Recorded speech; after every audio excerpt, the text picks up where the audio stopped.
we have a sample, we have a piece of text, and from that we would like to create the probabilities inside the language model. So the simplest possible way is to just count. Right? So if I have a little bucket and it has one instance of blue, red, and yellow, the way I assign probabilities to all the events coming out of that bucket is just uniformly. I count how many times I saw each color and divide by the total number of words in the bucket. So in this case, it would be a probability of 1/3 for each one of the words. Very straightforward, and that turns out to be the maximum likelihood estimator. So the set of probabilities that if you treated this bucket as an observation, that is the set of probabilities that gives the highest possible likelihood to that observation.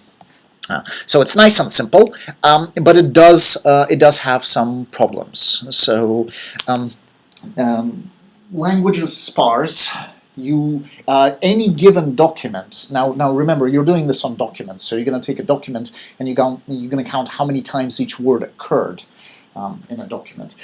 Now, for most of the vocabulary, the counts are going to be 0, because most of the words don't occur in any given documents. So you would naturally assign a probability of 0 to those observations, and that turns out to be really, really problematic. So if you consider an example like this, so I have a bucket with red and blue and yellow, and I start drawing from it, and I basically get all the events with the right probabilities, but then I get an observation of green stuck in the middle. Right?